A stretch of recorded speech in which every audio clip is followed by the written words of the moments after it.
जय श्री राम साथियों, उम्मीद करता हूँ आप सब बढ़िया होंगे और मेरे यहाँ भी सब कुशल मंगल है। आपको आज एक बड़े ही जानदार मुद्दे पे मैं आपसे डिस्कशन करने जा रहा हूँ, जिस मुद्दे पे कोई बोलने की कोई ज़रूरत समझता नहीं कि भाई क्यों बोला जाए।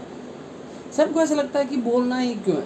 देखो, हमारी जो हिंदुस्तान के अंदर जो पॉपुलेशन है वो 3 कैटेगरी के अंदर डिवाइडेड है। पहली बात है जो रिचर है, जिनको मतलब भी नहीं क्या चीज़ है क्या कैसे है, उसके बारे में उनको लोन चाहिए वगैरह वगैरह, उनको इंडस्ट्री से मतलब है, ज़्यादा वो मतलब रखते नहीं। चलो मान लिया। Second number middle class. Middle class वो लोग हैं जिनके बारे में कोई डिस्कशन करना चाहता नहीं कि मिडिल क्लास है, चलो छोड़ दो। मिडिल क्लास के बारे में बात कौन करेगा यार, मिडिल वो है ही मिडिल। अब वो ऊपर कैसे जाएगा, मिडिल तो मिडिल है। लोगों को ऐसा लगता है कि भाई मिडिल तो मिडिल है, उसको आप क्या कर सकते हो, एज ए वोट बैंक ही आप उसको इस्तेमाल कर सकते हो, इससे ज़्यादा उसको आप कुछ नहीं समझते। जो लोअर क्लास है उनके बारे में गवर्नमेंट कभी कभी स्कीम बनाती है, जो अपर क्लास है उनके बारे में स्कीम बनाती है। जो मिडिल क्लास है उनके बारे में कुछ नहीं, उनको वो है फुटबॉल। कांग्रेस से बीजेपी, बीजेपी से कांग्रेस, किसी की भी गवर्नमेंट आए, मुझे जहाँ तक याद है मिडिल क्लास फैमिली के लिए ऐसी कोई स्कीम लॉन्चेज नहीं हुई जो मिडिल क्लास को अपग्रेड करके रिचर सेक्शन के अंदर पहुंचा सके। ऐसी कोई भी स्कीम किसी भी पॉलिटिकल पार्टी ने लॉन्च नहीं की। और देखो, मिडिल क्लास को ज़रूरत है भी नहीं, क्योंकि मिडिल क्लास को कभी मिला नहीं तो उसको कभी उसकी ज़रूरत है नहीं। मैं आपको जो मुद्दे पे जिस मुद्दे पे मैं लेके जाना चाहता हूँ कि आज जो मिडिल क्लास की जो हालात है, देखो पिछले 1 साल से लॉकडाउन लगा हुआ है लगातार। अब जो मिडिल क्लास के जो लोग हैं, ना वो किसी से कुछ कह सकते हैं, ना किसी से कुछ उधार ले सकते हैं, ना उनका जो सोशल बैकग्राउंड इतना अच्छा होता है कि उनके पास लाखों करोड़ रुपए रखे हुए हैं और वो आसानी से अपना क्या है घर खर्चा चला सकते हैं। ऐसा कुछ है नहीं। महंगाई लगातार बढ़ती जा रही है, उसको कोई कंट्रोल करना है नहीं, क्योंकि महंगाई देखो कंट्रोल कभी हो नहीं सकती इस दुनिया में, क्योंकि हिंदुस्तान की जितनी ज़्यादा पॉपुलेशन बढ़ती जाएगी महंगाई उतनी ही ज़्यादा बढ़ती चली जाएगी। महंगाई को नहीं रोका जा सकता जब तक हम पॉपुलेशन को नहीं रोक लेते। मैं ये नहीं कहना चाहता कि महंगाई जो है वो हम रोक लेंगे, ऐसे कर देंगे वैसे कर देंगे, हमारा मुद्दा नहीं है। हमारा मुद्दा जो है, देखो मिडिल क्लास को और तो कोई रिलीफ मिलती है नहीं, और महंगाई जो है वो 7वें आसमान पे चली गई, उसके बारे में कोई बोलने को तैयार है नहीं, कोई नहीं बोलना चाहता उसके बारे में। मैं आपको एक छोटा सा एक आइटम बताऊंगा आज, आप उससे समझ सकते हो कि यार जो मिडिल क्लास है उसके साथ में हो क्या रहा है। मतलब मिडिल क्लास के बारे में कोई कुछ नहीं सोच रहा। अब देखो, जो पेट्रोल है आज 106 रुपये हो गए, है ना। क्या जो गरीब है उसके पास बाइक है नहीं, उसको पेट्रोल से मतलब नहीं। अब आगे आगे देखो, जो रिचर सेक्शन है, क्या वो बाइक कम चलाएगा, क्या वो अपनी गाड़ी कम चलाएगा क्या। अरे तुम्हारा दिमाग सही है यार, उनको चाहे 1006 रुपये लीटर हो जाए, उनको क्या फ़र्क पड़ेगा। फ़र्क पड़ेगा उस मिडिल क्लास फैमिली को जो अपनी जो डेली रूटीन की जो चीज़ें हैं वो बाइक से लेके आता है, जो अपनी सारी की सारी जो फैमिली की जो नीड है वो खुद फुलफिल करता है, उस पर फ़र्क पड़ेगा। अब मैं आपको एक एग्जांपल बताऊंगा कि देखो, क्रूड जो ऑयल है उसको हम कैसे खरीदते हैं, उसकी जो प्राइसेस है वो इंटरनेशनल मार्केट के अंदर क्या क्या है और उसमें चार्जेस कितने देने पड़ते हैं, आप समझ जाओगे आसानी से। अब देखो, अगर मैं ये कहूँगा कि यार पेट्रोल बहुत महंगा है, तो लोग कहेंगे यार भाई यूपी में 90 है, यार राजस्थान में 106 है। यार ये कोई बात है कि देखो, भले भारतीय जनता पार्टी हो, भले कांग्रेस पार्टी हो, अब देखो जो पेट्रोल महंगा हो गया उसका जो हर्जाना है वो किसको भरना पड़ेगा, पब्लिक को भरना पड़ेगा। पब्लिक को किसी पॉलिटिकल पार्टी से कोई मतलब नहीं होता।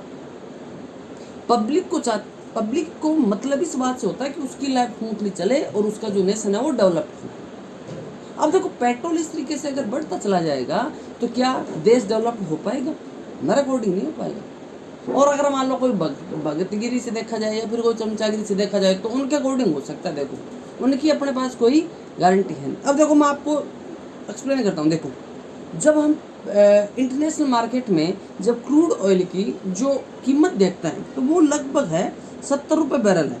अब मैं आपको कैलकुलेट करके दिखाता हूँ। देखो, 70 रुपये बैरल डॉलर में है। अगर $1 इक्वल है 72, मतलब 72 रुपये, $1 का 72 रुपये लगता है। और 1 लीटर बैरल खरीदने के लिए हमें पे करना पड़ता है 5040। 70 को 72 से मल्टीप्लाई कर दिया, 5040। 1 लीटर में, 1 बैरल में कितना लीटर होता है? वो होता है 158, मतलब 158।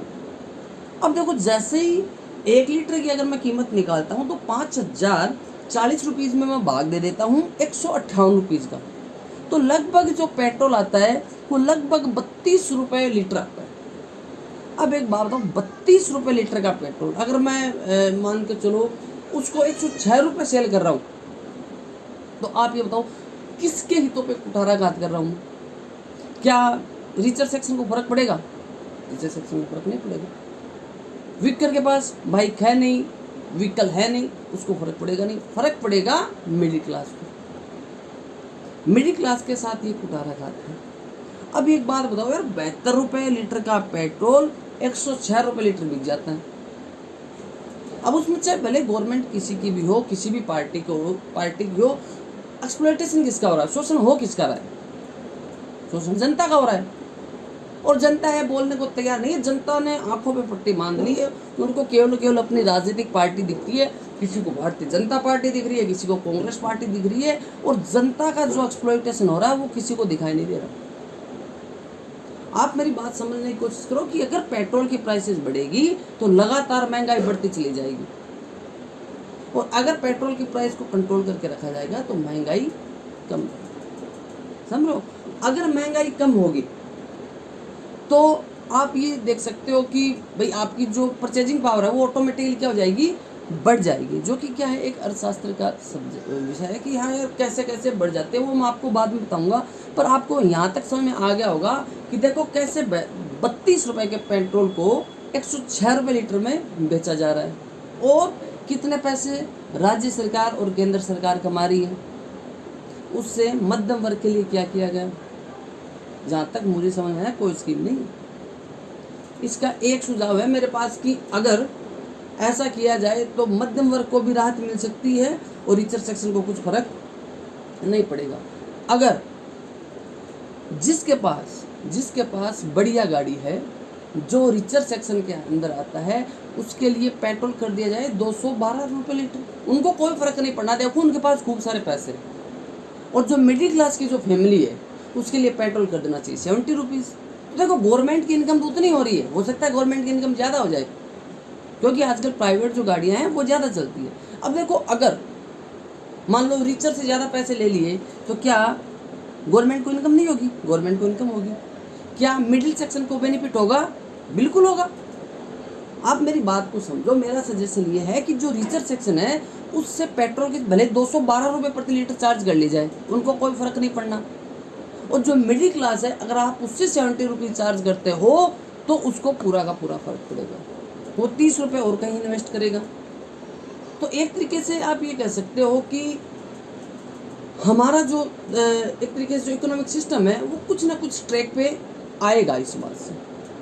जहाँ तक मैं उम्मीद करता हूँ आपको मेरी बात समझ में आई होगी कि हमें जो पेट्रोल की जो प्राइसिंग है वो किस तरीके से डिसाइड होती है हमारे हिंदुस्तान के अंदर, और किस तरीके से हमें उसको इम्प्रूव करना है। अगर आप सबको मेरी बात समझ में आई है और अच्छी लगी है तो लाइक और शेयर करना ना भूलें। Thanks once again.